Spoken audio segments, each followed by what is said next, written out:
feels empty except for one man, still looting and salvaging as fast as he can. The fight is all over and the MTU is up, and long ago the Reddit post was up. But he's looting and savaging, collecting the racks, and thinking of the isk that he still yearns. He's going for salvage, he's going for loot. He is all alone in the field of greed. Because he's looting and savaging, collecting the field. He's flying and savaging, hoping to be concealed. He's going for salvage.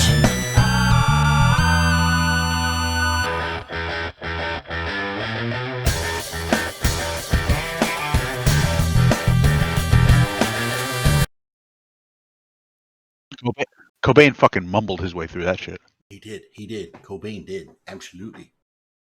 So Ron Stream yesterday had a really, really good view of the bombing run. Like he had in-game sound on, so you hear it starts with like a couple, and then it's and just like everything just starts exploding. And his stream is the saltiest one. It's like he was perfectly normal and fine. He's like, yeah, man, it just happens. You know, he was cool, he was chill, but his Twitch chat was just full of people like, this is stupid. Honestly, when you're in the middle of something like that, and I think we've all been at the mercy of the servers like that. All you can do is just go, "Yep, that happened." We've all been at the mercy of traffic control. I know that I've been like Right. even sort of trying to cover something for like for streams and stuff, like getting a cloaky scepter into a system and then just having traffic control stop me at the gate enough for someone to literally just lock me and shoot me and kill me. Like. But I mean, it just happened. It's something that happens. It's gonna happen more now. We've had traffic control pop up where it's like the second or third traffic control message has come up, and then the bombs get launched and people still die, and shit happens. Yes, but to be fair, that's why you usually only push one fleet through the gate at a time, because we know this. Oh, and the best part is like they were told, apparently.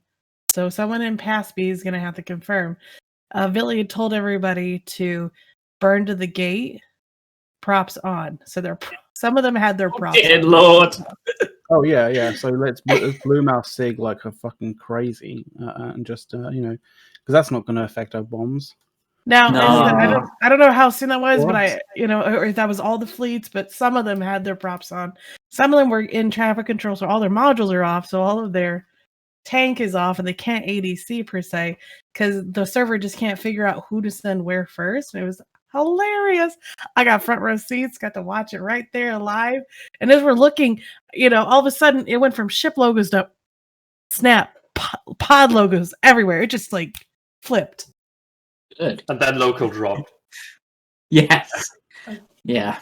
So Oh, dear I think a Lord. lot of people don't realise that in actual fact, Ranger Regiment bombed with electron bombs first, and then Pando kind of did a Pando special with shrapnel bombs.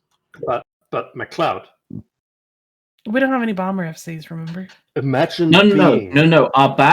Our bomber FCs are bad. bombs. No.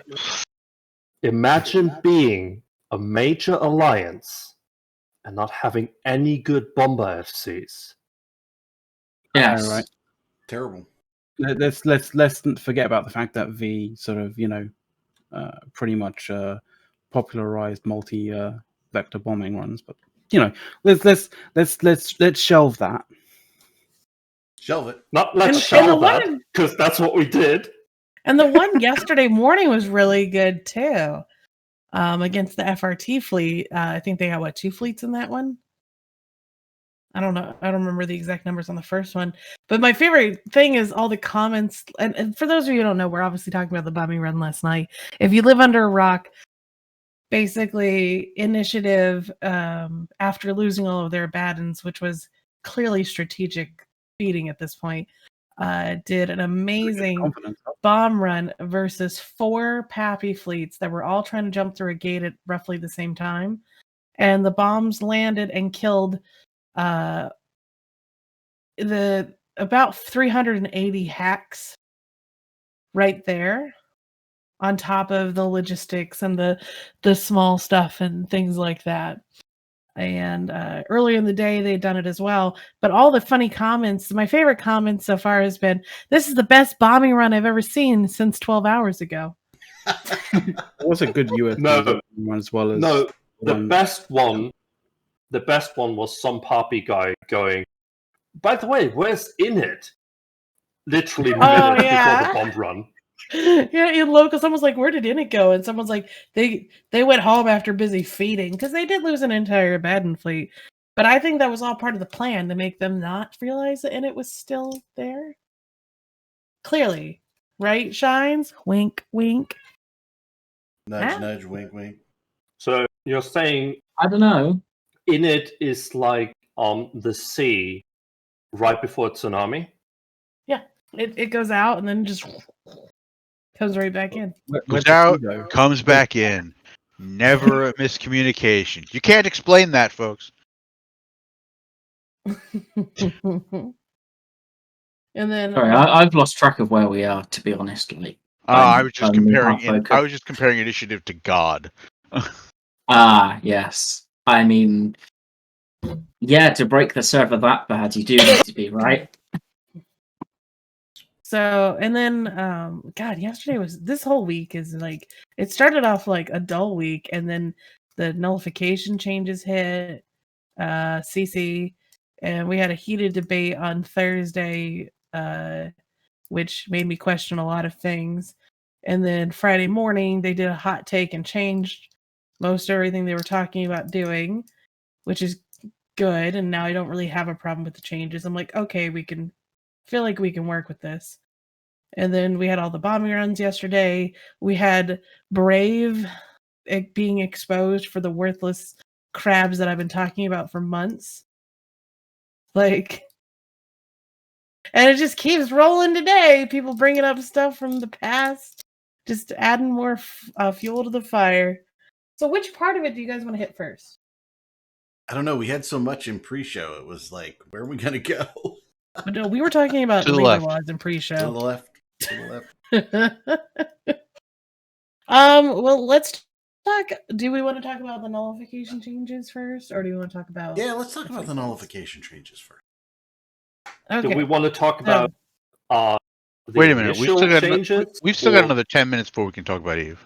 I don't know We've what the been hell talking about Dawn's it getting the away whole with there. time. Well, Don got free We've been cookies talking about Eve today the and whole a time. T-shirt. So I did, yes. So I got my second shot for my vaccine. So I might be feeling like crap later. you get the Moderna Yeah, it's Moderna. tomorrow. And for they us, give you cookies?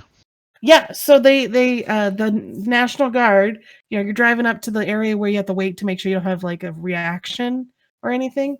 And I put down my window and he hands me a t-shirt, and I thought it was just a t-shirt. Inside the t-shirt was a box of Girl Scout cookies. There you go. What kind? Which So I kind? got some trefoils. Trefoils. They had tag along somewhere and I felt gypped. But Yeah. we'll deal with the shortbread cookies. Mhm. I like the So- shortbread cookies, and I like the Thin Mints. That's about as far as I go. See, with Girl Scout.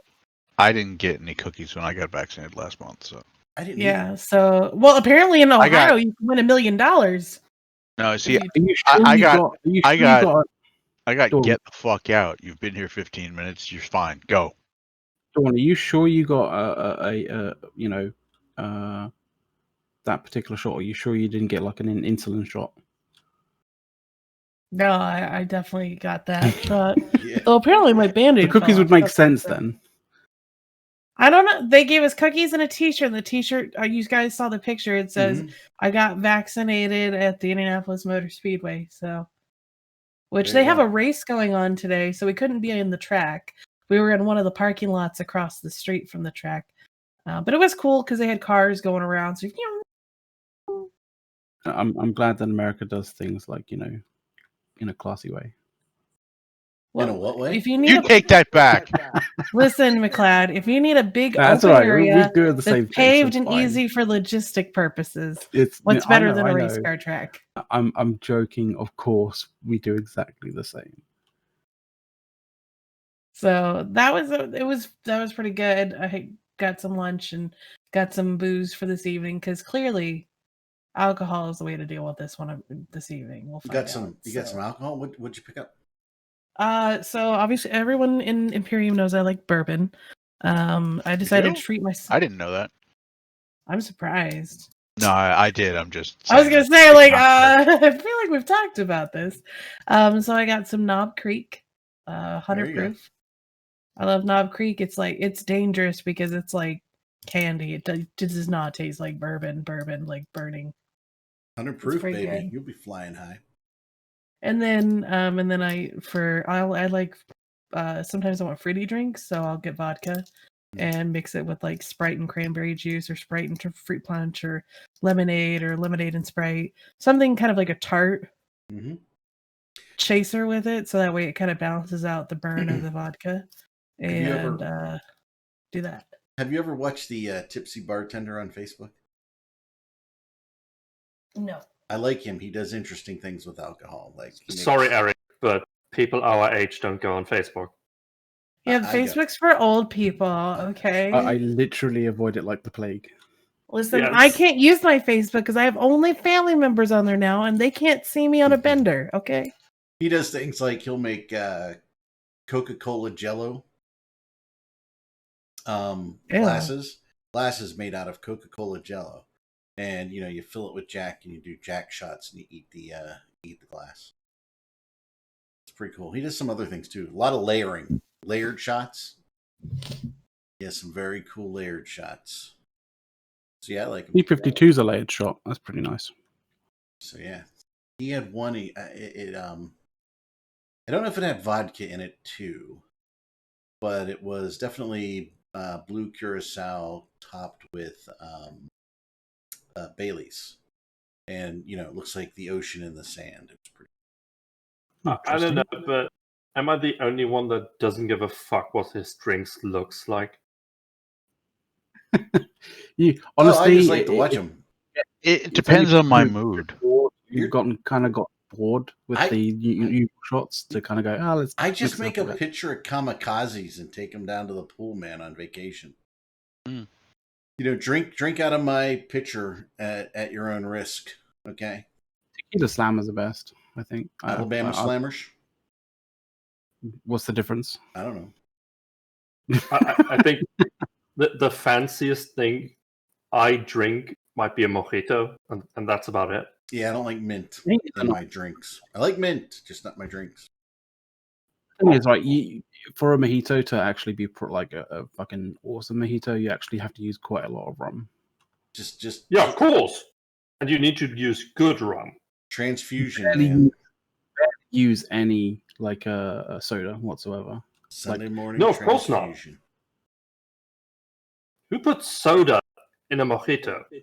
Well, I mean, there's people who do. Let's put it that Oh, way. God. You shouldn't really. It should be mostly like tequila. It should be mostly sort of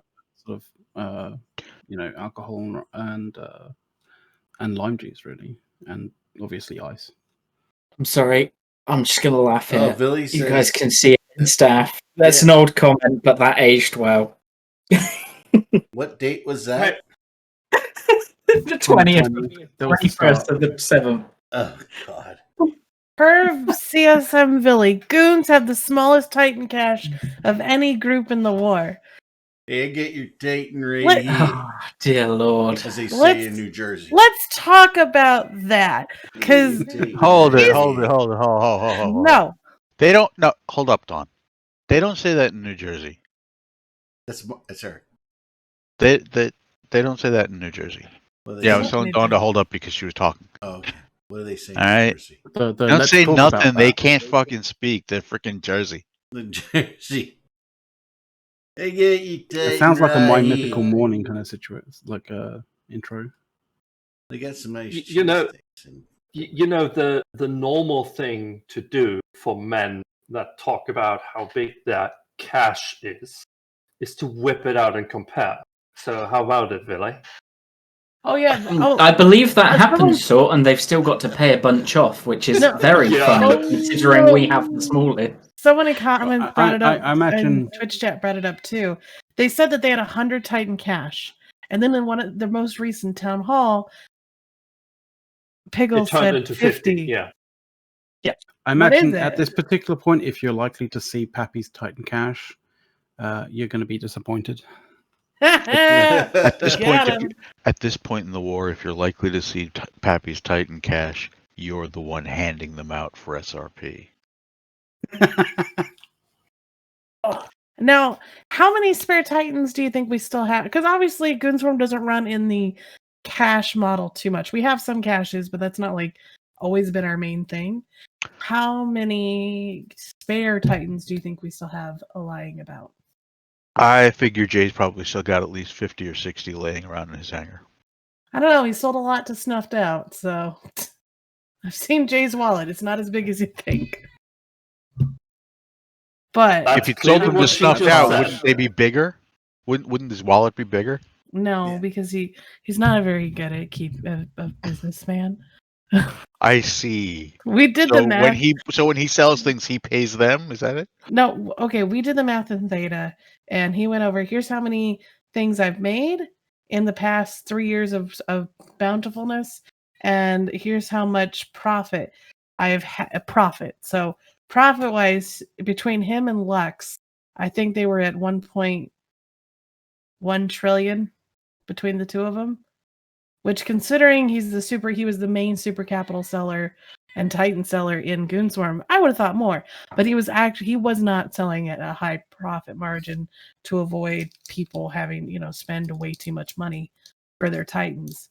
So that was like a year Yeah, like and a half ago since we had that discussion. So obviously numbers are different today, but at the time, you you're sound like, like this "Really?" is a bad thing, but No, it's not a isn't bad that thing. good I'm just thing? saying he's they're not wondering as about like that. up there as some might think he would be. No, I never thought that he is up there with like the really wealthy goons. Jay's Well, just Jay, a right? good dude. Unlimited Titan. Unlimited. I never once thought, oh, Jay, yeah, there's somebody who's ultra wealthy.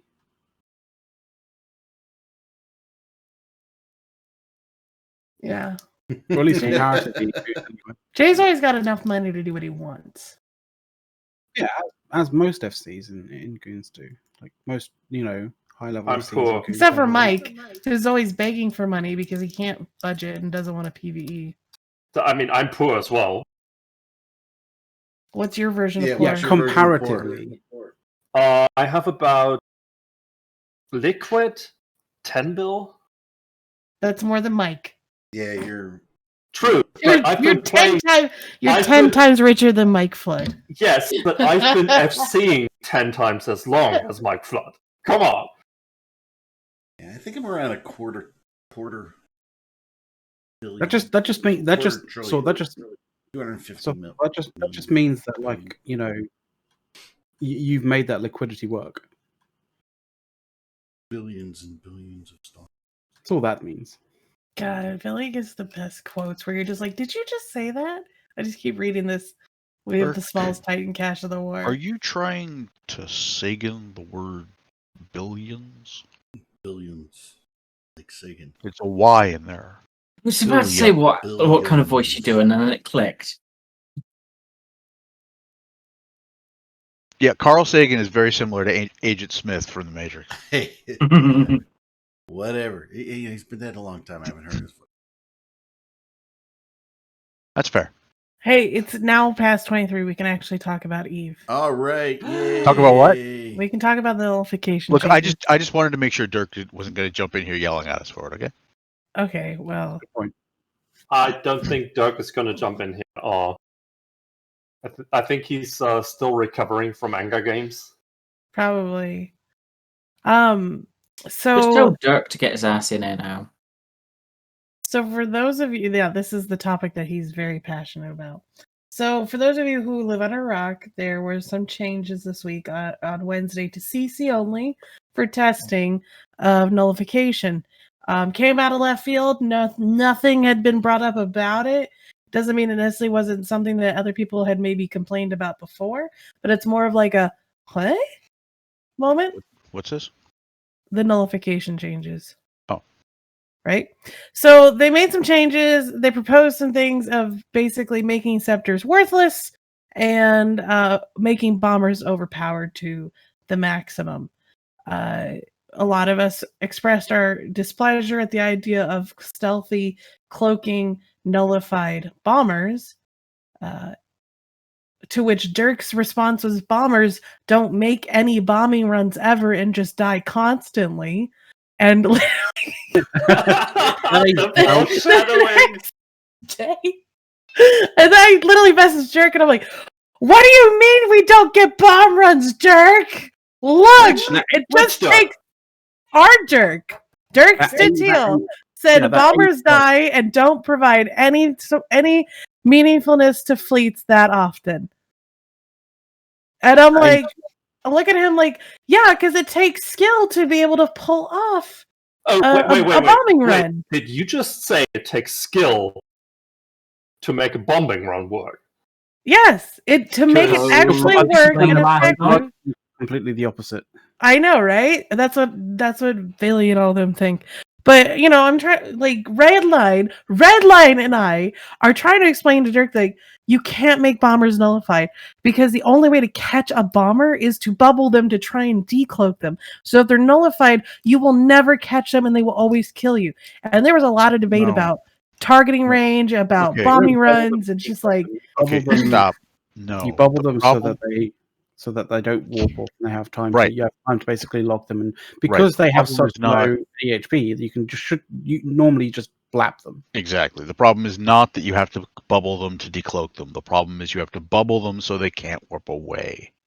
Yeah, because they do warp very quickly so the as well. bombs don't explode. Right. And most high level, most proper, bombing bomber fits have a warp core stabilizer, but that's not true. That does not. At all. Like, no, Dawn, shut the fuck up. I mean, most pro level bomber setups. I'm sorry, have a warp core stabilizer which bomber fit are you talking about there? Our standard bomber fit is not a bombing bomber fit. It's a torp fit. Our standard bomber fit looks very different. Yep. So, back to what I was saying. Most bombing bomber fits have a warp core stabilizer on to be able to, allow you to warp off if you get pointed by something. Because when you're bombing a fleet, you're not at scram range. You're typically at point range. Here's another thing. At the very most.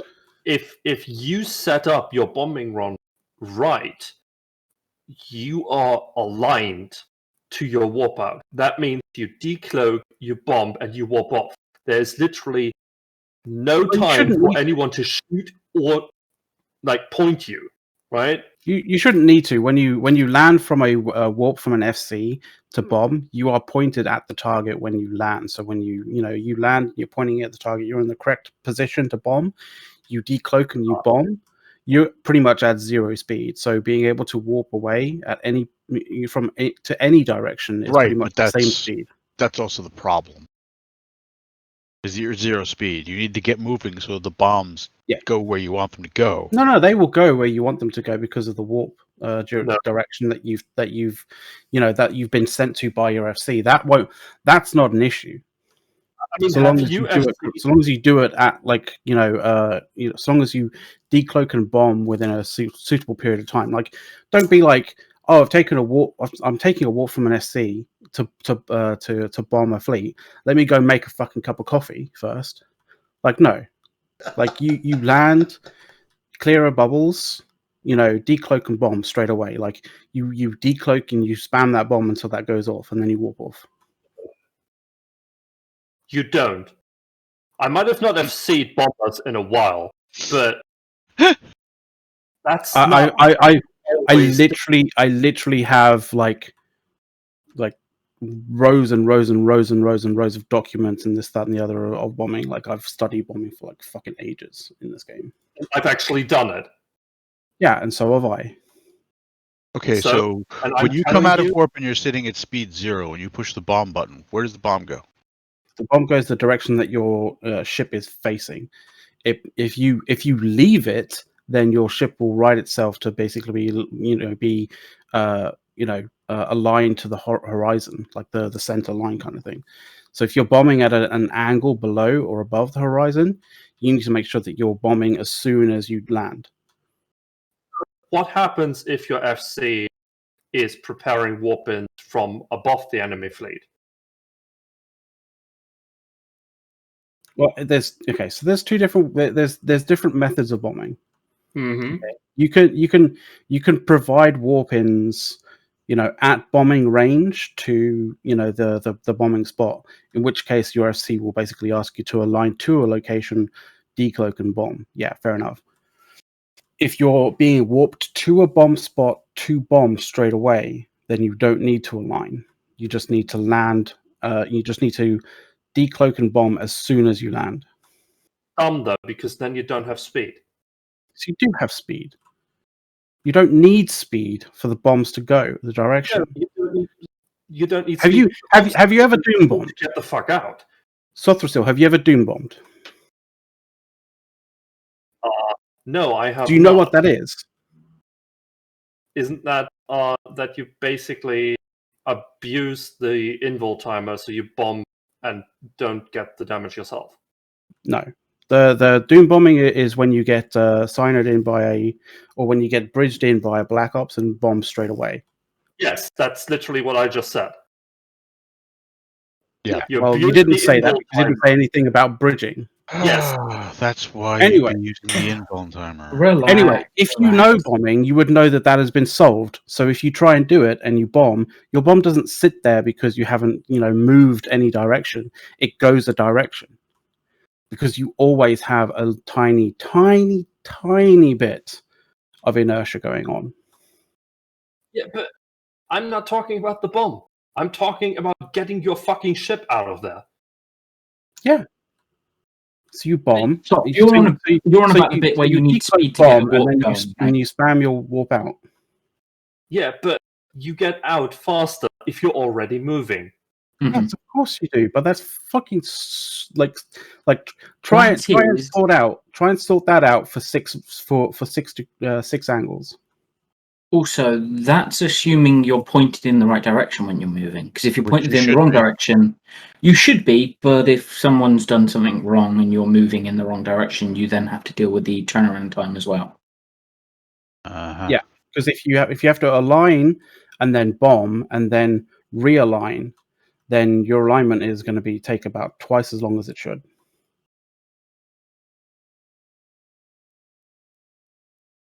You can actually use that as a method to actually stagger bombs if you know what you're doing. So you could actually have two, so this is slightly advanced techniques, right? So you can have a group aligned to the to the location where you're going to be bombing, and you can have another group sitting on exactly the same location and aligned directly opposite of it. So if it's a gate, you get one group to align directly to the gate, one align directly away from the gate, and then on a single warp in with both teams, you can get one bombing and then the other bombing because of the align time or the realign time to bomb in double succession with just a single warp in. So we were on the topic of the new Nully changes, weren't we? Anyway, shall we We were. avoid arguing? But and what? get to You that? actually want to get back to the topic? Yep.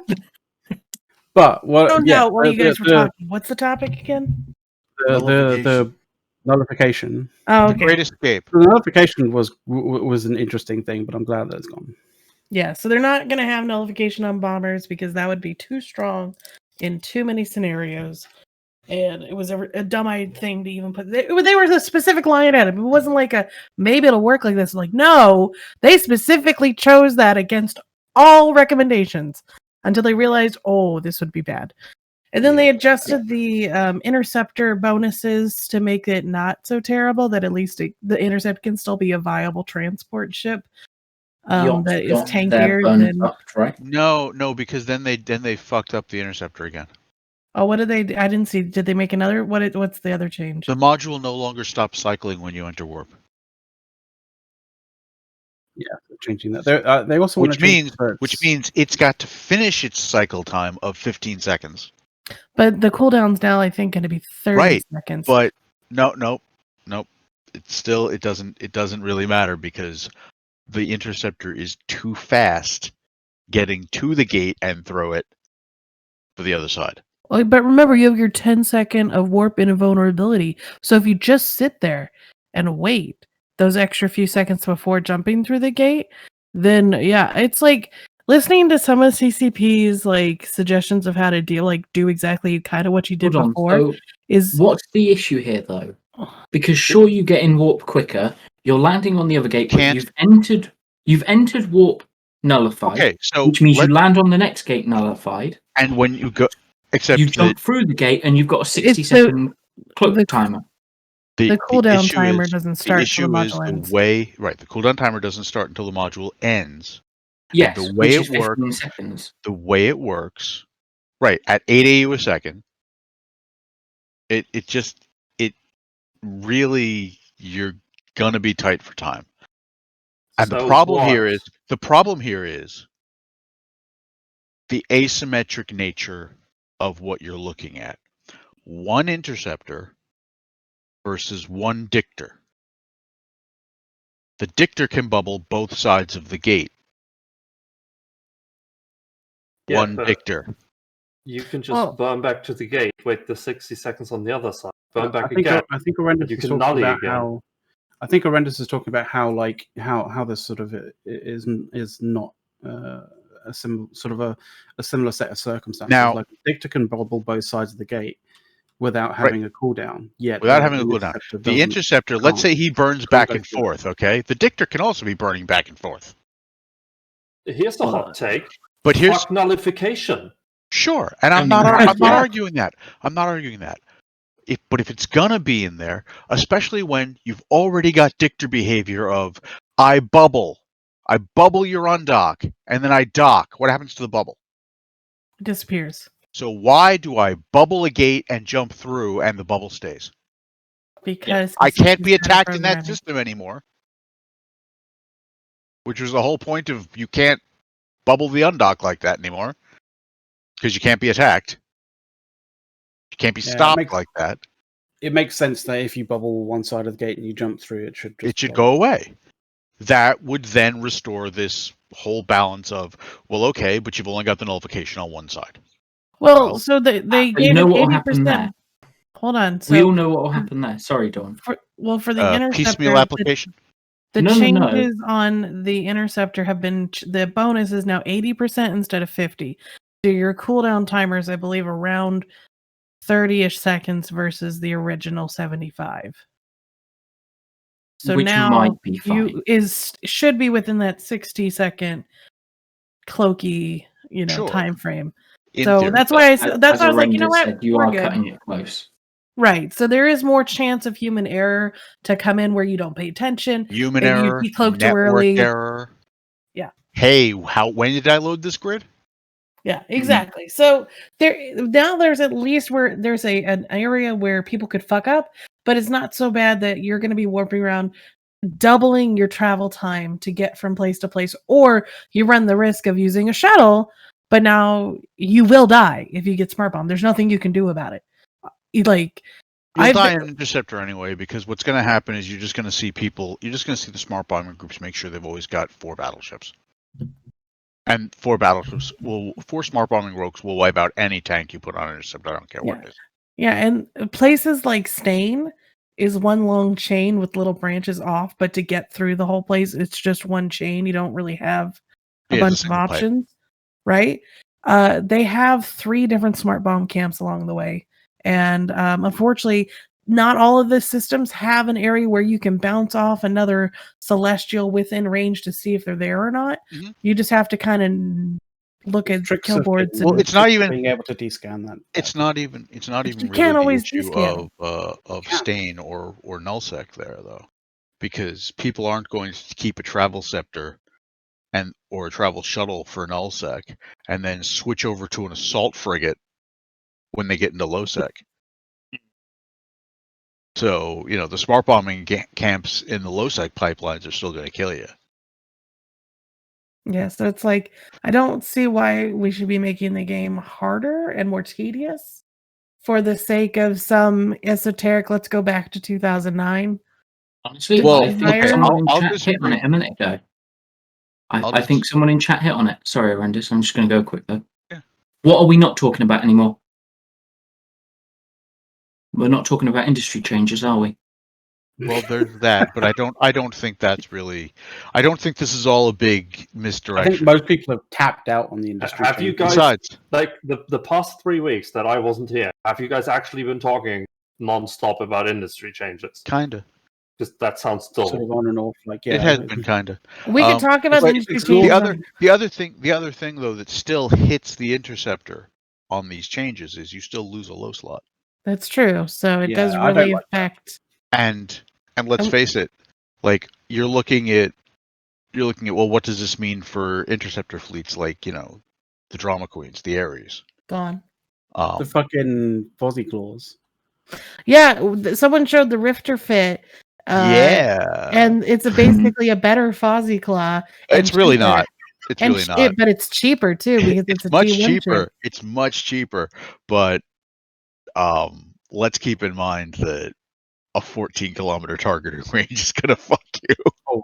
Yeah, No, it's not. Let me tell you here, as a coercer pilot, when you only have a range of like 2K, or anyone that uses rockets, If you're trying to use the Rifter the way everybody's been using interceptor fleets, it won't work. 14 kilometers isn't enough. well, no, that's why you Cyrus you is have saying one or two 31. claw with you too. What was that? Mustaris is saying it's 31 in chat. Is that possibly 2 fits gone around? Hi, Super Hoover. it might if- be down to the negatives with the. It's the negatives on the module, and whether or not you're fitting something to offset them. That makes sense. Yeah, because the Yeah, module but does raw have would like be a lot of 14. downsides. But Module seriously cripples your targeting range. here's the thing. Don asked if we seriously want to go back to 2009 before Nully existed. Yes, Don, I want that. And I can tell you why. Yeah, but the CCP things you guys Okay, want so aren't always what just- should happen. Just to clarify a statement that was given before, okay? I asked, you come out of warp, you're sitting at 0, right? You push the button on your bomb launcher. Which direction does the bomb goes? Do you remember that question? Mm-hmm. Okay. What was the answer we got? That it goes forward, right? Goes whatever direction you're facing. No, it doesn't. Which way does it go? It doesn't. Well, which way will it I'm go? gonna drop this in staff so that people can see it. Okay. Where the fuck is staff? There it is. By the way, I'm having a smugness overload right now. You get an error message. You don't have any speed. Yup. It will not fire unless you're moving. Well, you Which know, means you've broken your can- invulnerability. I've done so many fucking bombing runs, dude. Like, Well, I'm if you just telling sit you. there for like a minute and just have your ship like stop, You come Yeah. out of warp at you 0. won't. You don't come out of warp at absolute 0 straight away.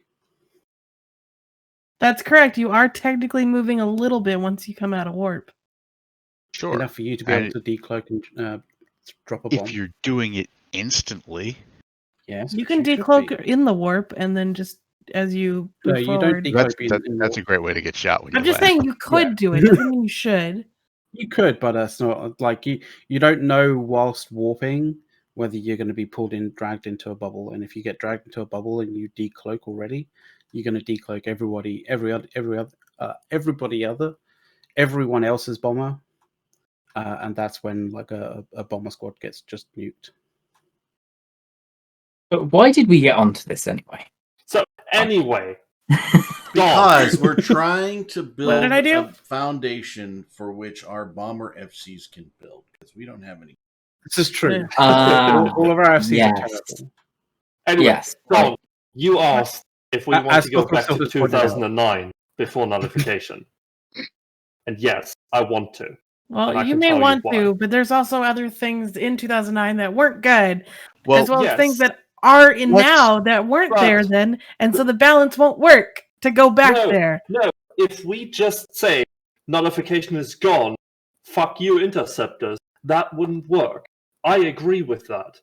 Because we have fixed so many things to work around nullification to make it somehow work, right?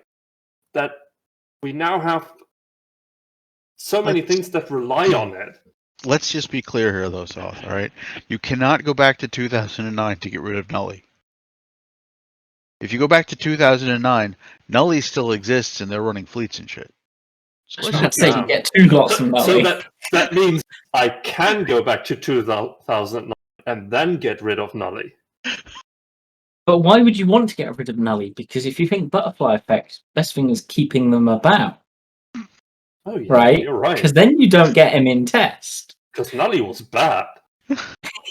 Oh, like Test isn't. I mean, All right, yeah. point. Anyway, Don, Good the lord. thing is, CCP keeps talking about they want people to live in their space, right? And the one thing we had in 2009 that we don't have anymore is the whole dynamic around gate camps. Because you no longer catch anything in gate camps, most of the time. Because everyone is running darn. around in interceptors.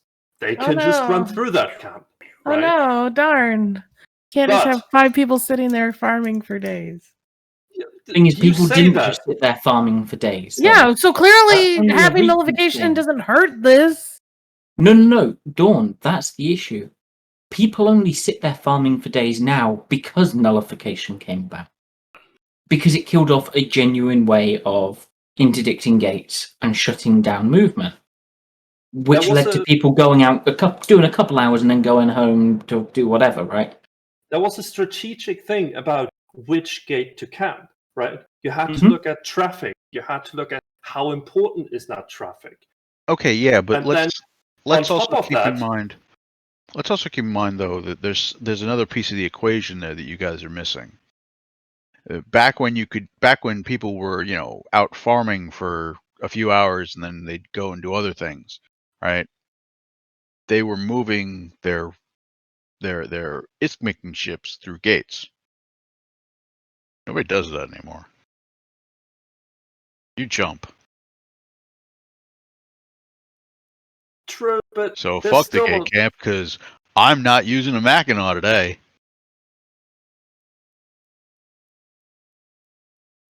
Sure, but you still have a lot of people moving around without jumping.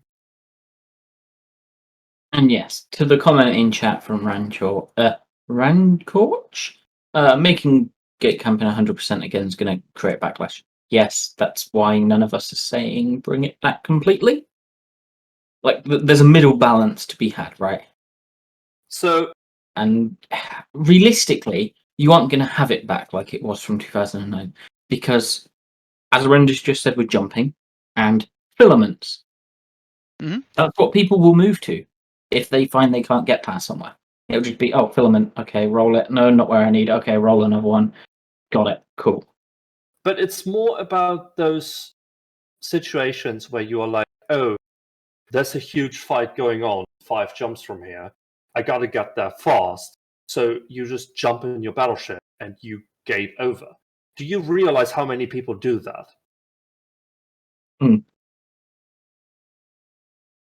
You mean like just fly 5 gates solo in a battleship? Yes. Only the dumb ones. Yeah, but we did just talk about tests, didn't we? Hey, look. I am not going to single out any alliance on that score. Okay? When it comes to dumb, one of the things that we have said for years about the guys who used to camp, who used to war deck us and camp the G to undock, was please call our stupid, because we got a lot of stupid too. So everybody's got a lot of stupid. Speaking of stupid and depressing, Brave. They're not doing so Oh, hot. God, that was a sounds like. horrendous transfer. Don't I blame don't that on me. care. Don't blame that on me. Don't put that evil on me, Ricky Bobby. No. I'm sure it kind of got washed away in the midst of the bombing runs for its full saturation of joy. But Keldrosto, one of the upper FCs in Brave, who's actually an idiot, not very good. But I don't know, they keep letting him do stuff. Pinged out We have the a respect. wonder.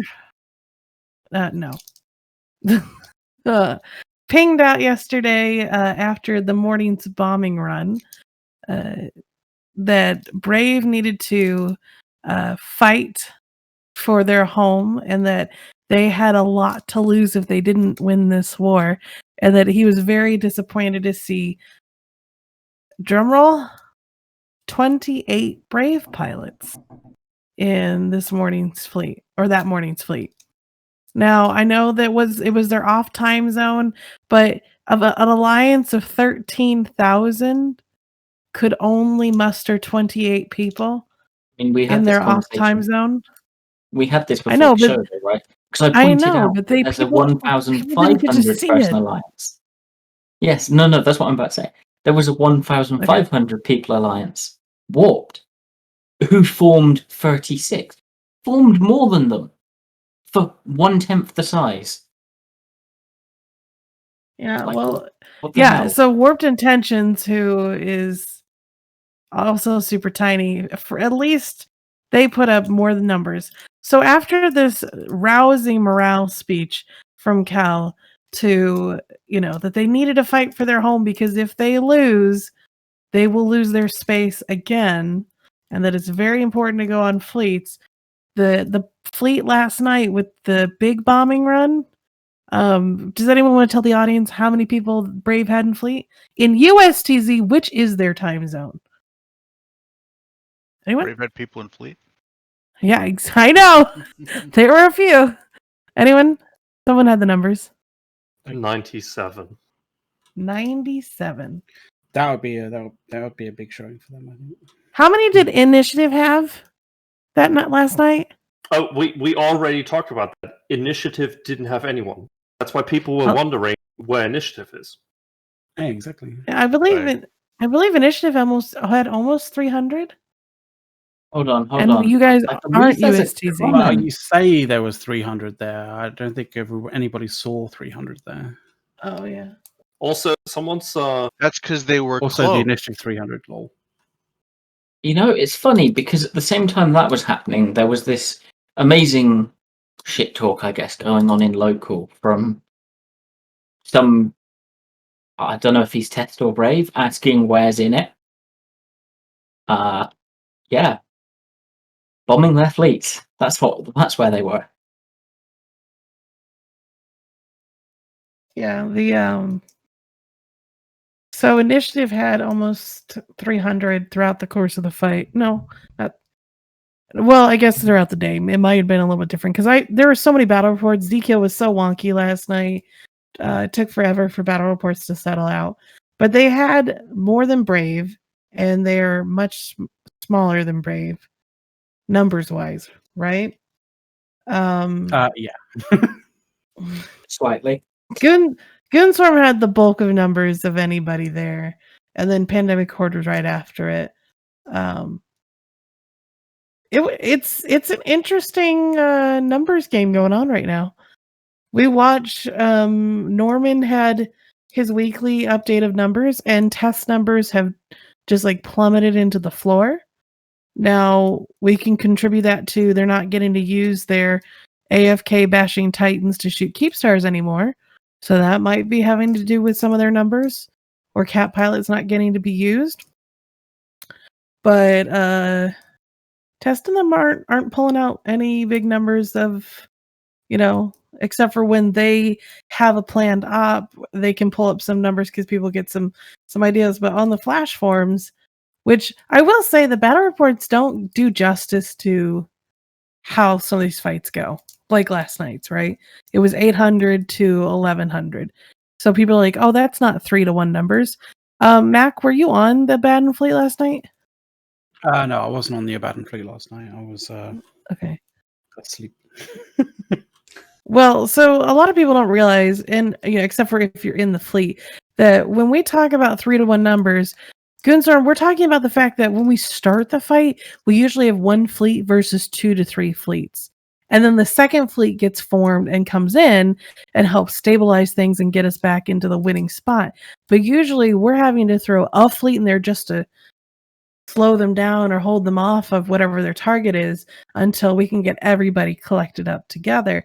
And so the fights usually start off 2-to-1, 3-to-1, and we're still either pulling out even or, barely losing or crushing it.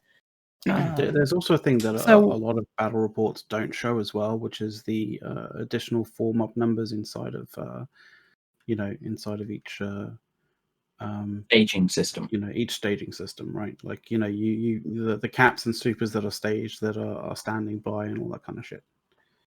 They never, very rarely end up on, battle reports. Yeah, so the final BRs never tell the whole picture, because there were so many times where it's like, they're like, look, it's 300 versus 300. It's like, okay, well, 100 of that went in first, and then it grew throughout the fight. This was while Tess started off with 300 and went down, or it could be vice versa, probably on randomly now and then. But I'm just saying, like, these battle reports, unless you know how to look at the whole timeline, you're not going to know how rough some of these fleets sometimes start. And to be fair, and I said that again, didn't I? We are not talking about claiming a bigger victory here. That's not what we mean. What we do mean is that clearly something on their end must be going wrong if they start the fight with double the numbers and still lose ships faster than us. Yeah, so I believe it's called Pando and Alex and whoever it was in AUTZ this morning, because the hat trick of bombing runs on a gate, right? I keep trying to imagine being a major alliance and not having any good bomber FCs. Imagine. I mean, I'm trying to imagine that they just lost 500 billion in one day to 3 consecutive bombing runs and didn't learn from the first one. I mean, terrible bombing runs as well from terrible FCs. I told this story before. When we had the quote unquote big fight in 3 Tech D, where nothing really big happened. They tried to bomb circle jerking, apparently. Yeah, they tried to bomb our Ferox fleet that was sitting at 0 on a jump bridge. Mm-hmm. So what happened is they decloaked 4 squads of bombers from 4 different directions, threw a shit ton of bombs, 28 if you do the math, at that Ferox fleet, and that Ferox fleet just jumped through the jump bridge and didn't care. Yeah, but you see, these guys, the gate broke, the servers broke again, and they're petitioning their losses. Yes, because we were smart enough to only jump 1 fleet through that jump bridge. Yes. Instead of 4. So it's another classic example of how, the FC team and from Pappy don't seem to want to take into account, the terrain. Well, Soft said this morning, right, when we were talking. I said they tried shoving 1,000 people through a gate, and are surprised that happened. And what was your comment, Soft? I said, oh man, if only we had another fight where they tried to shove 1,000 people at the same time into a busy system and got totally fucked. Yeah. They're not learning from their mistakes. Like, as much as they say they are, they're clearly not. They love touting fucking Sonsu as well. And I just hope for more of these, I'm fine with losing an Abaddon fleet if it means getting to watch 700 pods pop up out of nowhere and then run home, which is great. Yeah, but the pods didn't run anywhere either, Dawn. They did, quickly. Temporarily. To Valhalla. Whee! So, what do Fastest you spot in the Southwest. what do we think's coming up next? Because they've put down a ton of Asbels, but they've made no forward progress. Do you think Pappy's strategy is to just try and bore us to death, or make us complacent so they can maybe get one online? I know that Billy's whole goal is that at some point we're going to fuck up and one of them's going to online. But Yeah, and I'm not going to say it won't, because sooner or later something will probably anchor. there'll be That is one unless that they we keep losing ships like this. But I Um, mean, what happens then? We lose 3 Tech D, right? Cool, right? How long does it take them to do that? And then they put up their own jammer. They need to wait for that to online before they can actually go in and kill all the structures in there, Well, because they're too afraid to do it without a jammer. But realistically, so But do we lose 3 Tech D? Because they've got to win the iHub contest, and we have the rest of the constellation. and we can do that on every gate. I mean, reasonably, we could also, spend 6 months killing whatever structure they do get anchored. I mean, there's also the fact that Willy himself said that he doesn't believe 1DQ could be taken just with subcaps, and then he tries to take 1DQ with just subcaps. I think that's probably because he's being neutered by the rest of them. Basically, he's being denied to use caps. I think probably. Anyway, Whereas we all hope I'll that he catch you does guys use later. his caps, because we can just thanks, fuck his Arendis. caps. See you, Randus. Sorry, Arendis. To address something in chat, Probot. No, we're not bitching that they brought a fight. We're laughing at them for failing to bring the fight. Like, getting bombed off grid like that is not bringing the fight. I just want to point out that I want to. fly all the way to Curse to get a fight out of Pappy today. and then lose anyways, right? I want to address something though. I think it is good for the game that this war is happening, and I'm pretty sure that if this war wasn't happening, nothing would.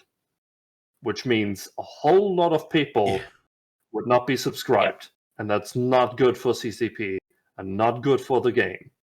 Right. Yes, despite all the spin and narrative and shit we will put on this, I mean, it's a damn good job there's a war, given the last year of change. Well, last year, 2 years of changes. It could from be CCP. a more fun war. I mean, the last few come weeks on. have been fun, but the last 8 months have been kind of snooze fest with intermittent spurts of entertainment. It's like, the average sexual encounter. But what do you want us to say? Of course, we want our space tribe to win. Obviously. Right? Mm-hmm. It would be illogical to want anything else. But at the same time, I kind of fear what will happen to the game once this war is over. Especially if CCP doesn't bring any good changes very, very soon.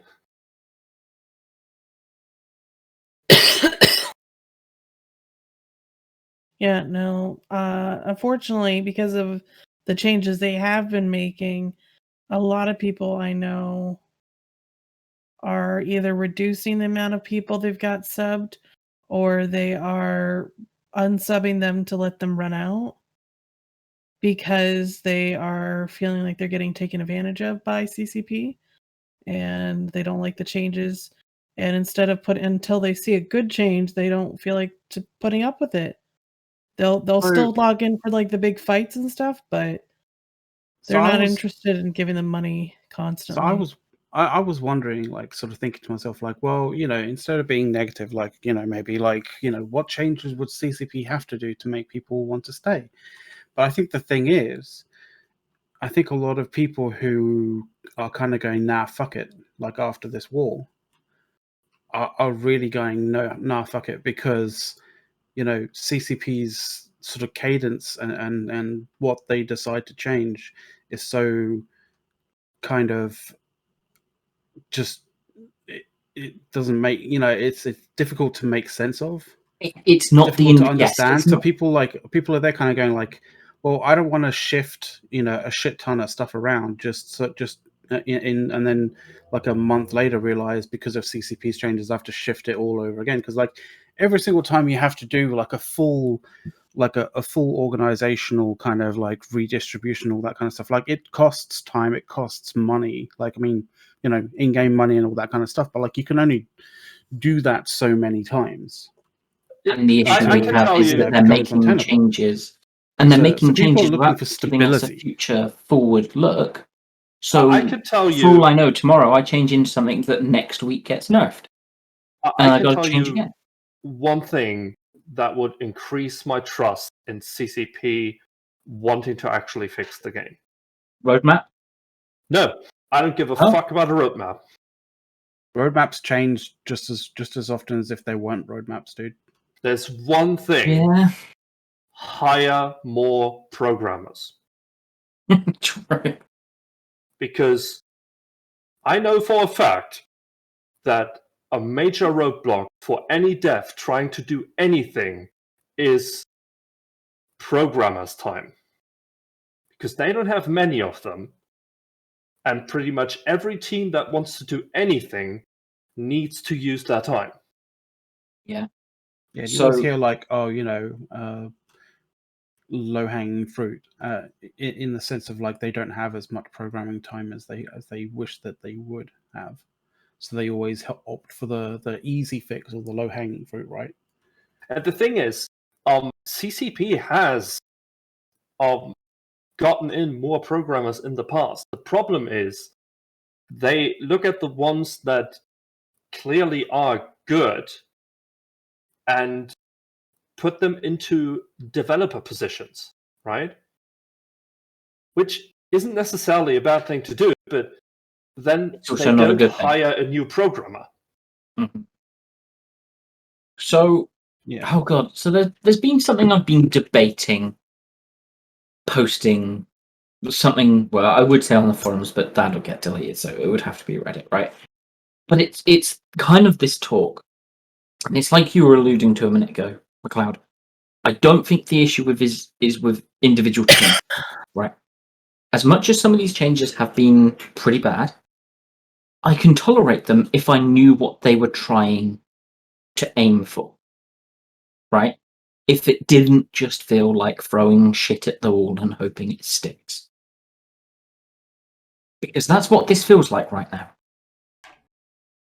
Low effort changes that are thrown at the wall with no real visible forward direction.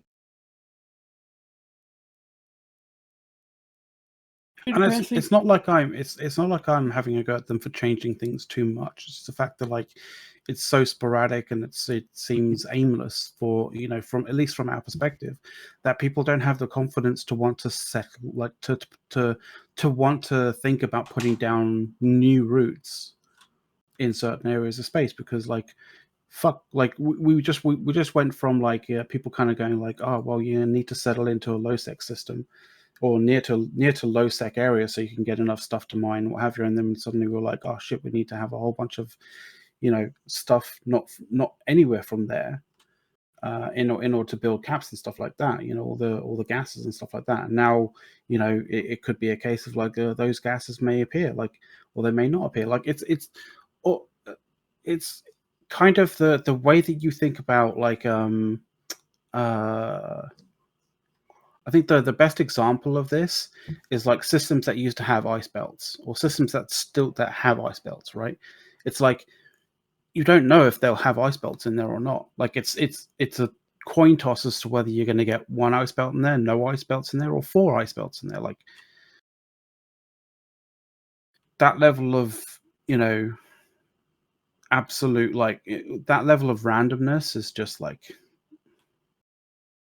it stops you wanting to set that, like put down roots.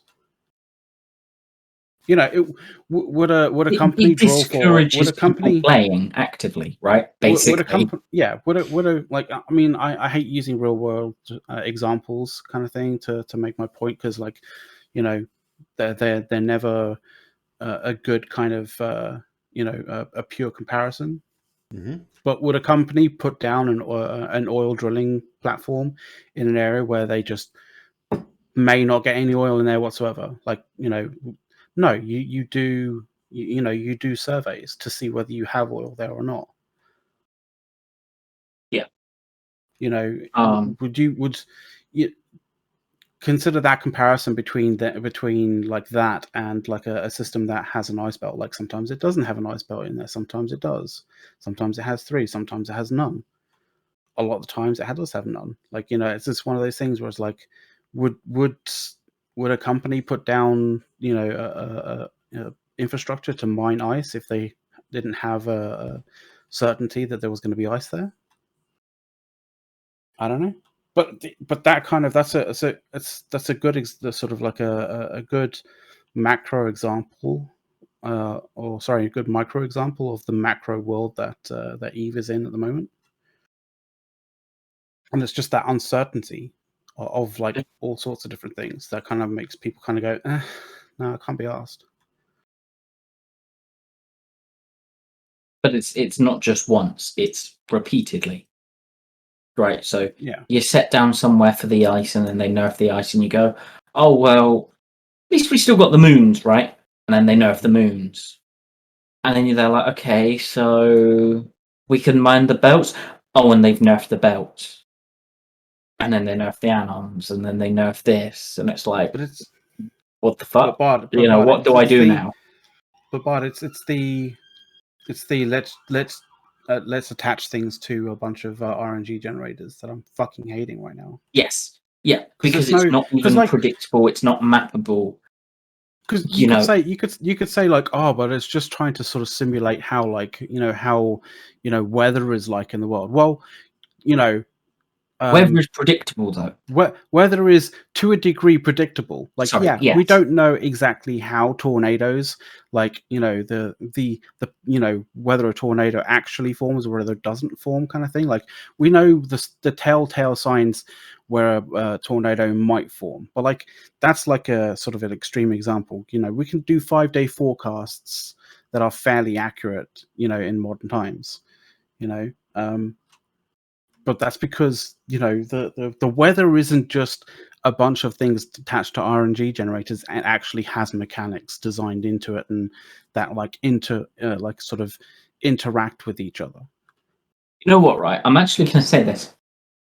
The abyssal storms are probably actually the best example of what they should be doing when it comes to getting stuff because done. They have right? movement. Don't even get me started on those storms. No, Dawn, I'm not saying that the storms themselves are good. I'm saying that the mechanic behind it, where it is, yes, it's RNG, but it's predictable RNG. It will take a path down a route. Degree of prediction. It has rules to it that it follows. It's broken. They don't work. Jesus Christ. It has rules that you can map out and follow. You know it's heading in a direction. It's heading down there. You know if it gets into a pocket, it should eventually get itself out. Doesn't always. You tell Delve that. It has been stuck. The No Cloaky Storm was stuck in Delve for 5 months. Sure, but that's the so you tell me how it gets the fuck out of its pocket. That's stupid thing. That's why that sounds more like someone in the back end going, "Oh, let's make this stay here for a while. Let's just have this circle around, guys, and we're just gonna circle around." Because it would get stuck, because it will always never go. It tries not to go back on itself, right? So it would get up to AJI, go to NOL, QTAC or QTACO or whatever it is, and then back down to AJI, and now it decides to go back down the path down towards 7G and do that whole loop down there for a while, then slowly work its way out and went back down again. What I'm saying, though, is the still predictability alongside RNG is what makes it better than just pure RNG. You can theoretically map out where it's moving. Okay, I can semi-agree and to if you that. Applied something like that, if you applied something like that to the ice, right? You could say, okay, the ice moves around a region. It typically moves around in, say, a clockwise pattern around the belts in the region. So it's now at the top of the region. We're at the bottom. It takes roughly a month-long cycle to get round. We got about 15 days. It'll arrive. You know. So you're more talking about sites spawning, not an actual like No, storm. no. I was More just on like about an area predictability spawning, and then this will mapability. spawn, and this will spawn, and this will spawn, and you can plan for it. Because I remember when the storm, one of the storms has like increased or has like special belts that will spawn in it. I don't remember which one it is, but one of them does, right? And people were talking about, oh, maybe there'll be storm chasers following the storms around. And I'm looking at these people like, are you high? Do you know how long it takes to put down a structure, potentially in a hostile area, to be able to stage out of, to be able to try and mine this stuff in? Because there ain't no ninja mining ops that are going to be very convenient in any of these locations, especially when this thing moves once a day. No, but if every you day. had something like that predictably moving inside a region, Right.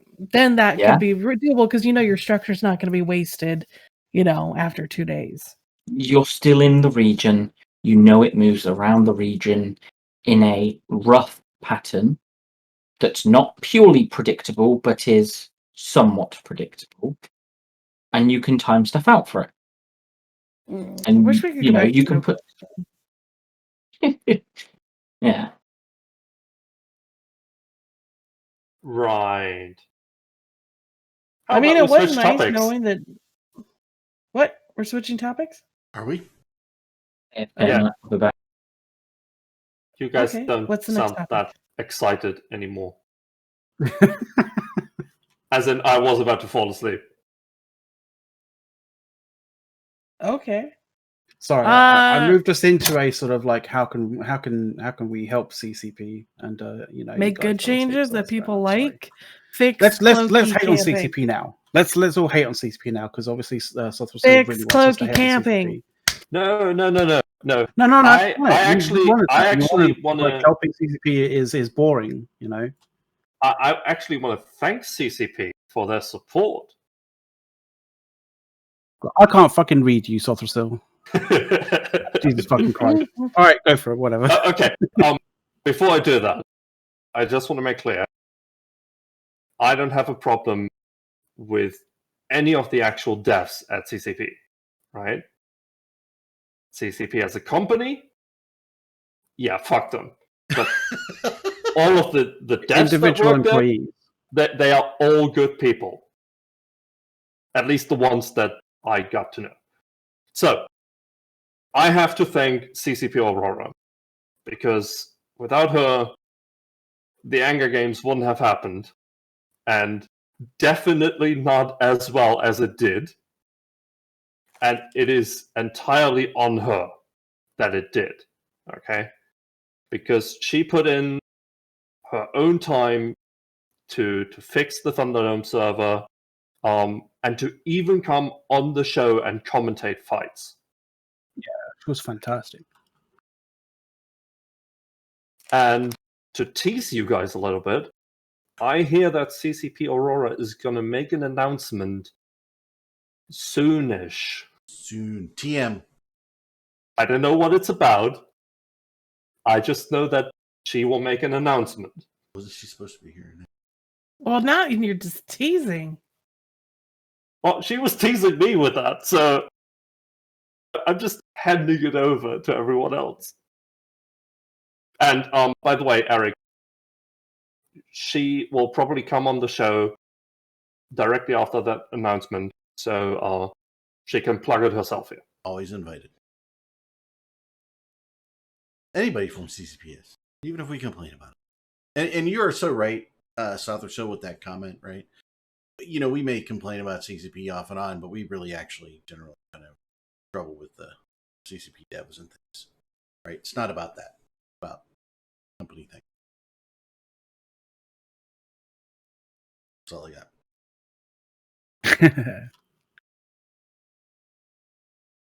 Oh no. That was actually one thing. So Goons actually managed to place third in the Anger Games, which surprised everyone. including the Goon team. I keep saying Goon team, but it is actually a team comprised of Goon Swarm, the Initiative, and one Bastion member. So it's a proper Imperium But team then. some people on Reddit took this as proof that there has been collusion, right? Because clearly, a Collusion. tournament organized by Goon, having a Goon team plays third, there must be collusion, right? Absolutely, And- because we wouldn't like collude to make him. I mean, if you're going to collude, you come in first, right? But I saw this coming from a mile away and actually had General Stargazer referee all of the Goon matches. If you guys don't know him, he has been in NC for a long time, and he's now running with some weird small gang alliance. He has never been in any Imperium alliance. Okay, Well, I mean, that's just naturally smart. I mean, you would do that. Well played there, Sothrsel. Like Well played. that was a good move. it's weird because yes, I am a Goon organizing this tournament, but there are so many people. You're a goon? Yeah, sorry, you didn't know. Just there thought you are were an so angry many German who people- shut up every now and then. So many people helping out with the tournament from all around Eve. In fact, one of my commentators is from Test, so that was fun. Mm-hmm. So when did you? Okay, so now can we have the real angler games where there's got to be some sort of fishing element in this game, or do a contest in WoW or something with fishing? They have fishing, right? Well, that's where we're just going to re-televise, episodes of Wicked Tuna. Oh, the angler games is Wicked Tuna. Okay, I've never seen that show. Have you never watched Wicked Tuna? I'm probably No. the only one on the show that's ever watched Wicked Tuna, right? Oh yeah, What they've got like cha- they've got where they they go and they fish for tuna and then they sell them. And they see how they grade the tuna and everything. It's pretty cool. Okay. Wicked Tuna, pseudocoder tuna. We should just have an angler Bluefin, games where we show yellowfin, shit the whole like thing. episodes of that and Deadliest Catch and other fun Shark Yeah. Week episodes and things like that. There we We'll go. just- Angler games. We should have a one session a month, not the whole show, just a segment, right, where we talk about one of those shows. Speaking, and now I'm actually just thought of it. So I have my hotel and flight for Vegas. Hold it. When is? Have you gotten yours yet, Eric? No. When is it again? October 21st, that weekend. I gotta see when. I gotta see. You know what? That makes. I gotta see when Open World is. Okay, because It would be awesome we've got if a it's the Fogo week de, of the we are 21st. late. We are late for our Fogo de Chao date. I know. So we need to October 21st. do it. I've got Which- I've got three potential things that may happen in October in Vegas. One is Open World, maybe. I really should know and look into that one. The other is Amazon going there too. 21st. Okay, so that's that whole weekend before Halloween. Cool. Yeah, it's the weekend before Halloween. Yeah, because they've done it a couple times on Halloween weekend, not like Halloween, but like on the weekend of. And the problem is that some people are like, but my kids are going to be doing like, fuck, like, no one cares if your kids are going trick or treating or not. Okay. No, Like- yeah, that's parent type too. But what? Someone think No. of the kids. Yeah, I don't know. It's something about like either fall break or something like that. I thought fall break was sooner in the month, but apparently one time when we had it on like the 25th, just overlapped too much with something. So Well, some people weren't able to come, and it's like, I'd like I mean, it to be a think little about. earlier so we could, have more cabana pool time. I mean, think about it. what would kids say if you actually leave them at grandma's over Halloween? Yeah, they would be having a blast. They would clearly hate it, right? You just leave the kid with grandma or their friends, and they can have a sleepover that weekend while mommy and daddy go get drunk as a skunk and bet the house. Which I'm pretty sure most people do at Halloween anyway. Getting drunk as a skunk.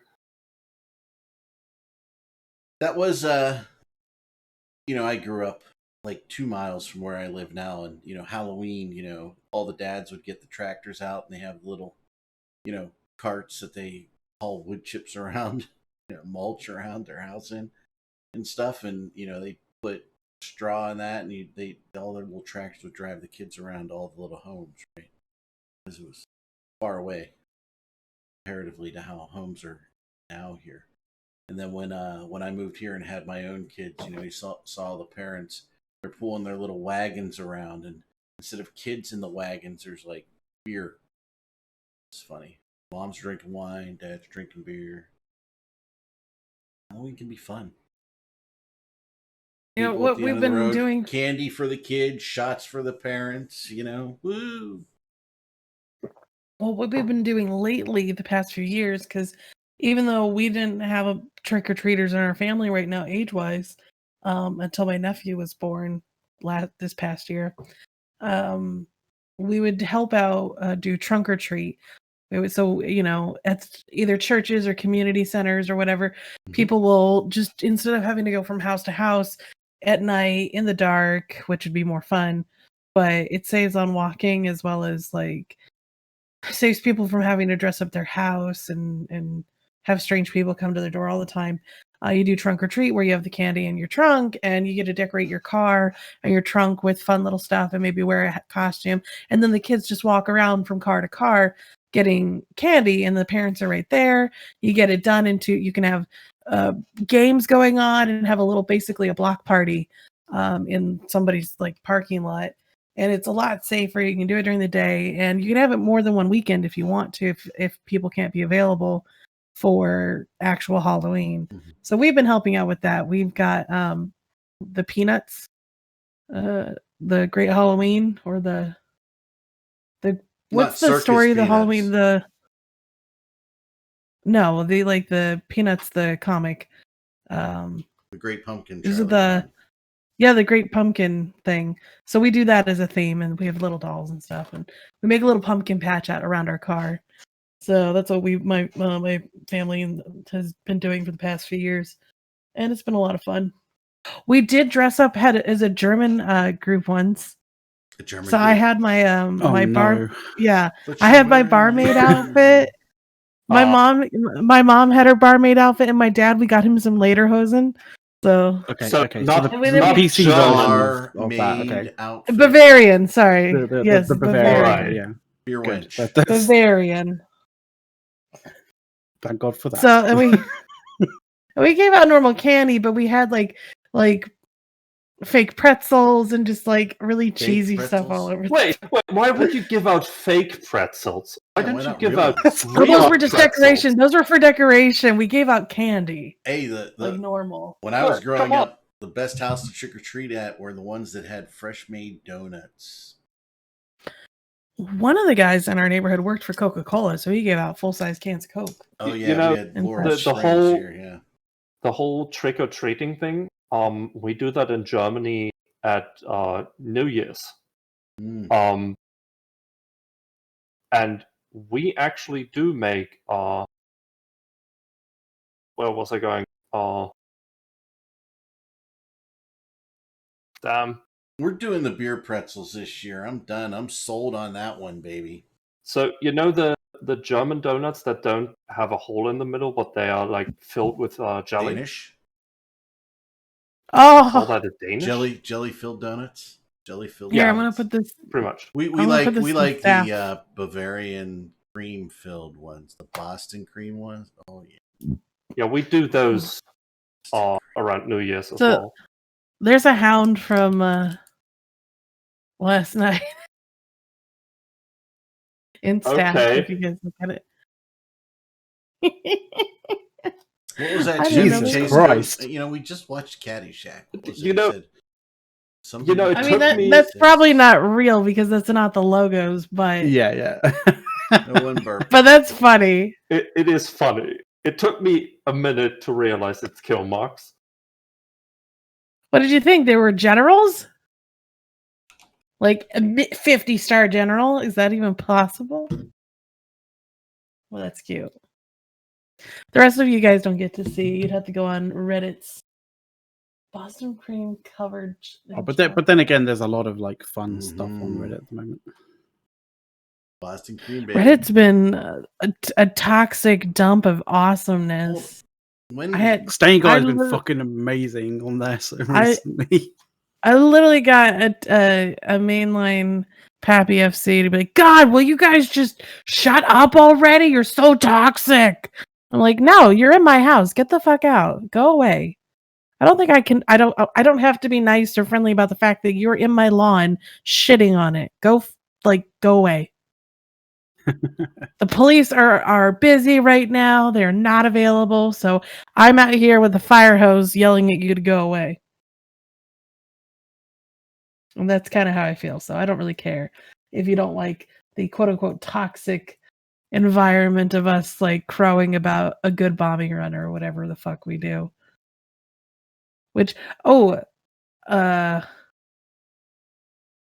do we think the meta show is going to go today? So that's coming I up think the in match an is hour and a gonna be half. interesting. Brisk might have something 2 hours? prepared for that, which will be interesting. I've been What trying does to. he have another song? He why- might have something why would- different. Why would Brisk have anything prepared? I mean, it's not like he is in an alliance that has like pulled off any major wins recently. Yeah, but those happened We're too a dead late. alliance. Like everybody knows this. We're a dead alliance. A dead alliance just wiped out the entire enemy fleet 3 times, right? Yeah. Actually, more times now if you count all of the major wins and catch today. Can't kill Oh, something that's dear already God. dead. Sorry, curse. Sorry, is that Yeah, why the servers had a- broke the cloud, right? Sorry. Is that why the servers supposedly are broken? The servers just won't let you die. For every bomber they pop, it pops one of their hats. Hey, that's a good trade. I'll take that. Yeah. Dear God. Although to be fair, our trades have been even better than that. To be honest. Just slightly. In before, Poppy claims that those bombers weren't actually there. They were like shadow Ghost ships, bombs. as ghost ships. Yeah. Yeah, what is so like I'm reading one of these AARs from Darkshines actually of the little spittle spat you had over in GTech O. But Yeah. I'm Do- just do you- wondering. Do you realize what system that is? I mean, it's in curse. It's about as long as Yes, I care about. but that system has a lot of history because that used to be the staging for goons in the Halloween War. Oh, okay. It was also a system where the initiative basically regrew itself at one particular point.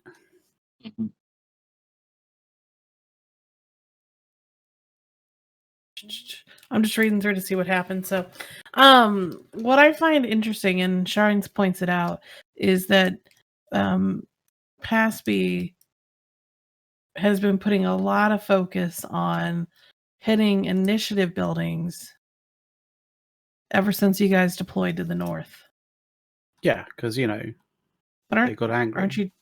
aren't you dead though? Yeah, a dead alliance seemed to have made them so angry that they had to literally go and burn any and every single thing that had an Init logo on it. And Yeah. they thought that killing an Init Tatara would be, fucking super easy, barely an inconvenience today. Inconvenience. And it turned out to be a serious inconvenience. It just amazes me that PanFam are working hard to try and squash or push down any sort of forward momentum you might have up in the north. But once again, they're not concerned. They're just having good fun, right? And then now Test and them are hitting catch stuff and curse stuff once again. For what reason? Aren't they supposed to be invading Delve? I don't know what the goal is of going there to shoot your stuff, as well as the fact that PanFam seems to think they need to commit 1,100 plus people to your timers. But you Yeah. see, they really, really enjoy shooting structures. So See, much that- so that it- they've it- abandoned the war effort. It looks really good on your kill board efficiency when you see when you kill something that doesn't really fight back. You know what's No, really good no. efficiency for your kill board? 50 Titans. I think Lord Crom got it right in chat. They need to retake it because they're going to need somewhere to move back to soon. That might be true. Just a little bit. Because according to Kildrosto, if they don't win, they're going to lose the first out of everybody. The way to test is through Brave's skull, apparently. And Brave hasn't Sucks figured out they to need be to get out Brave. the way. Yeah, they could just get out the way. They could go hang out with Fire way over Yeah. there. But no, they decided to move in, and then decided to antagonize the Reddit people. I don't really know why he thought that was a good idea. Wait, You have to understand. You have to understand that, Dunk? you have to understand that that Test have slowly but finally learnt that in order to fight a war without having, debilitating issues, you need a big group to basically be a meat shield. They learned this from PL back in the Honey Badger days, where they were basically PL's meat shield. And now they've realized, right, they need to have a meat shield of themselves. And Pandemic Horde and Brave are basically being that meat shield for them. Yeah. That's all they are. And it's just entertaining to watch. Because it doesn't you look matter at what any of the happens battle to us. reports, like any of the big form battle reports, it's not Test who's there with the largest numbers. It's always Pandemic Horde. Yeah. And then it's Pandemic Horde, then Test, then NC. Somehow. And then, You just let's look give at how NC big some Test props. is to They are NC, and that's just, it's amazing. Let's give NC some props here. They are committed to their hate fucking. Oh yeah. Yeah, they bought somebody a car and they are not happy about it. Something, because they are committed to being to it. And then then after that it's all 20, 30, 20, barely anything from the rest of them at this point. I'm sorry, I want to correct something in chat by MJ Cloran. Lot in it to goons talk about meat shields. No, you got it the wrong way round. Goons are in its meat shields. Yeah, pretty much. No, true. yeah. If you have been in the Imperium, and We take the brunt of the attacks, they do the damage. and most of all, the skillful players are in it, right? If you have ever dealt, You guys. The thing, you guys enjoy the kind of style of play where you're massing people via numbers. That's always been your shtick, right?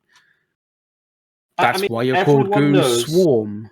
Everyone knows goons are bad at the game, and we embrace that, right? Yeah. All our fleets are designed around that idea, right? To make it easy. That's why we started things like Logi anchors, because our pilots were just not good enough to fly on their own.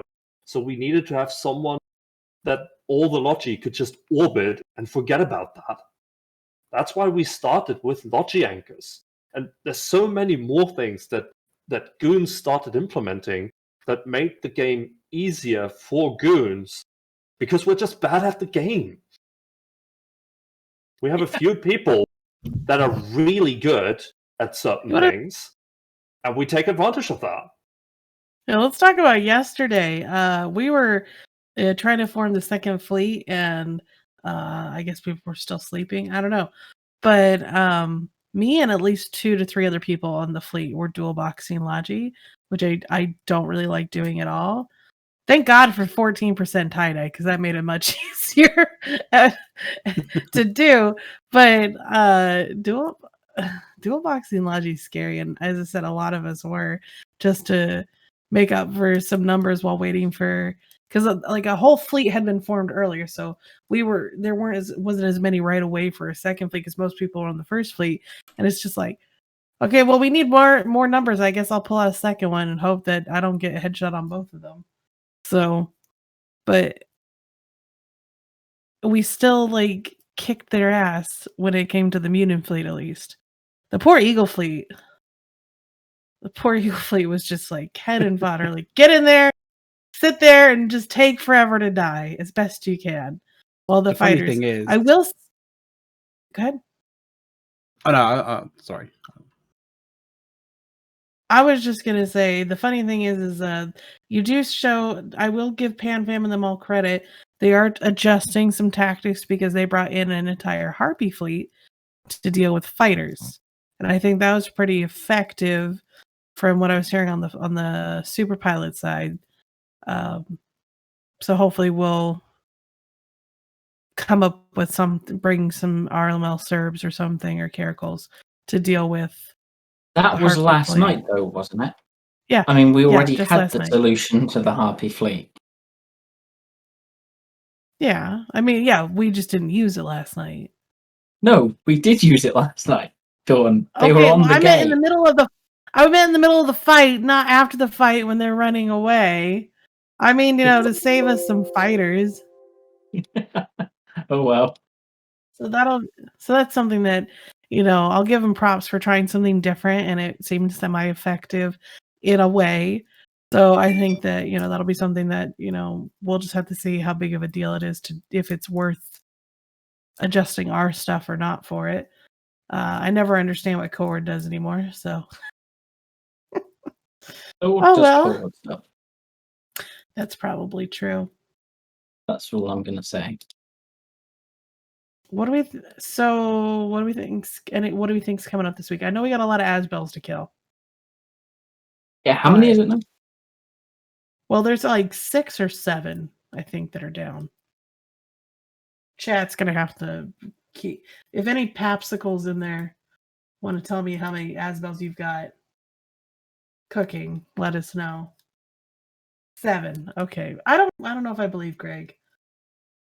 Yeah, see. It's going down fast. 6 now. 7. Okay. Six. I thought it was going to be 5. 760. It's like, It's around there. It's around that number. That's what I thought as well. So, I know we've got a bunch of those to kill, but they're not all the same night. Like, if they had dropped like 10 in one night, it'd be a very different story than one here, one there, one there, because they're it's like they didn't listen to Grath. So Grath on Theta Thursday, and it was a nice little clip, explained that you don't give goons set piece battles. Because we can be very good at them, especially when it comes to like the bigger the better. And so when you put down an Asbel, that is a target that we can focus on and kill. We know this is the target. Now, stop telling them how to win. I'm just saying they can keep doing this, but I don't think one's necessarily going to online. One may online at some point, but it's not really going to be in your favor. What would be better is if you went home and just left us alone for like 6 months. That'd be cool. But that's just me. So how far back are we going for these Asbolds? Where are we? What? How far back? What? You asked how many died so far. since they started doing 3D, let's just say that, right? Whenever the hell that It's was. just like a week or two, right? Because I can Oh, only is that see it? 4. Christ. I mean, that's still, in a week or two, that's still quite a few. No, there's They more. lost. It's not. It's not I'm 40 looking- Keep Stars. I'm though, looking at Asper losses Yeah. in 3 Tech D. May 14 is one. Then there's one May 13. Then May 8 and May 7th. And that's it. They have a 6-day anchoring timer, so it takes a while for them to come I mean, up for yes, us to shoot them. there's more of them coming up that are going to die, probably. Yeah, no, I just thought I remembered a night where there was like 4 or 5 in one night. But I prefer Horde's. So does anyone remember Horde's Christmas present to us a couple years ago? yes. Oh dear lord. It was like what 40 Astra houses or Raitarus they put down. Yep. Do that. That's more fun. That Sure. was a fun turkey shoot. We put one dread on each one of them. I'm trying to get them to fucking use up all their stocks as quick as possible, Bardios. Okay? This is strategic. You guys should drop all of them at once. And we'll just put a Titan on each and see what Yes, happens. all of them I at mean, you once have the in the numbers 1DQ advantage. constellation, right? Yeah. And completely forget the fact we can camp the 3D and 1DQ gates. Shh. Shh. It's fine. It's fine. See, strategic genius right here. Now, watch them actually do that. They'll just be like, here's 20. I'm waiting. Public service announcement. Init does not have bombers undocked. It is free. Here's your It is chance. absolutely safe to jump thousands of players at once through gates. Absolutely. I think I said this like last time, but like Init operates. Actually, no, I said it on Theta Thursday when we were doing that Init thing, right? Init operates in a sort of like a quantum realm. So in that kind of sense, yeah, you should always expect, like you should always, but also never expect, like 50 or so Init bombers just to randomly appear or disappear. I mean, when you ask yourself the question, where is Init? Your spider senses need to be tingling, okay? Yeah. There should be hairs on the back of your neck, like standing on end.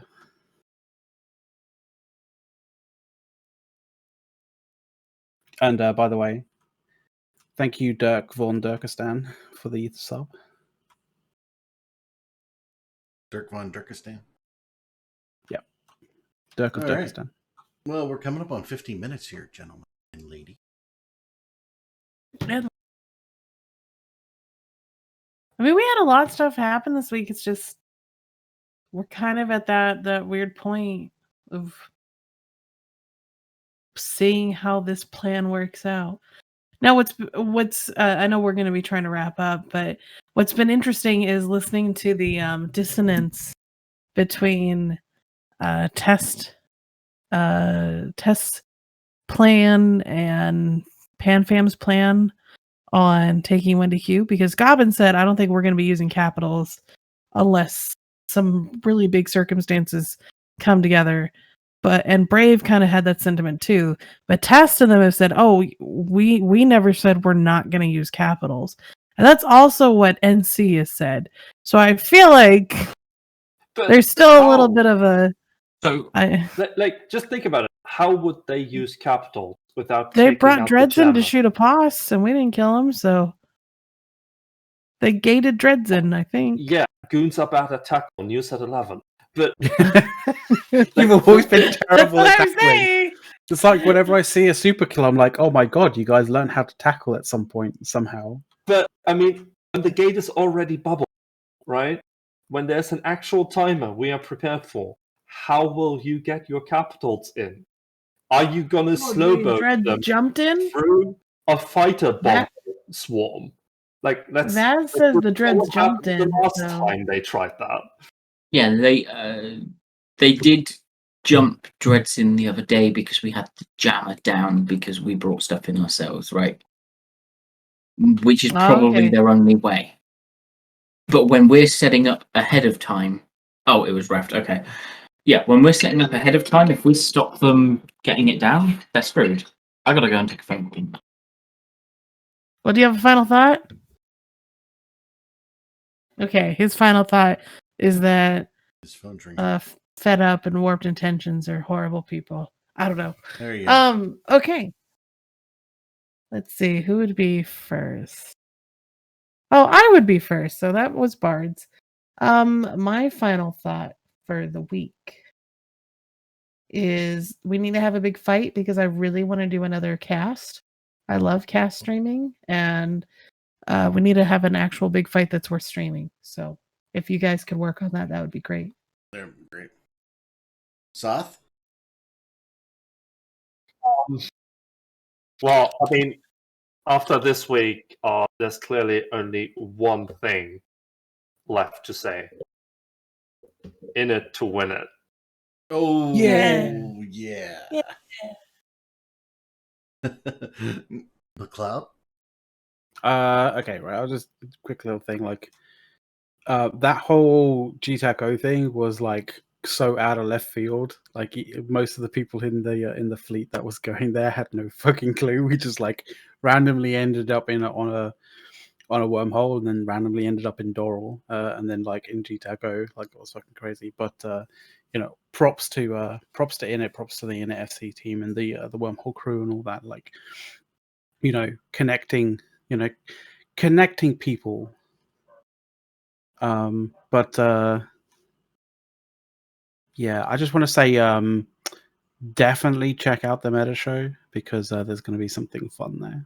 Alrighty. Teasing the Meta Show in an hour and 10 minutes from now. Yes. So that's your last thing. I've got one last thing today. Other than thank you, Sadis, for subscribing your tier 1 for 73 months. Phenomenal. Hope to see you in Vegas, everybody. So yes, alrighty, that's folks. some loyalty right there. Yeah, that's all we got for today. So go out there and enjoy some Eve, or if you haven't quite been able to enjoy the up and coming summer or spring, get out there and enjoy that as well. So thank you everybody for all the likes. I mean, there were a ton of follows today, a ton of subs, a ton of everything. I didn't keep up with all of them, and I'm sorry. But thank you everybody who did that. And thank you everybody for watching. I mean, yeah, we have a lot of folks watching. Hope you enjoy the show, and we will be back next week. All right, everybody. Say bye. Bye. Bye. Bye. Boy, that was like terrible. Terrible. All right, I was folks. typing something in stream chat. Thank you. All right, everybody have a great rest of their weekend, and we are out of here.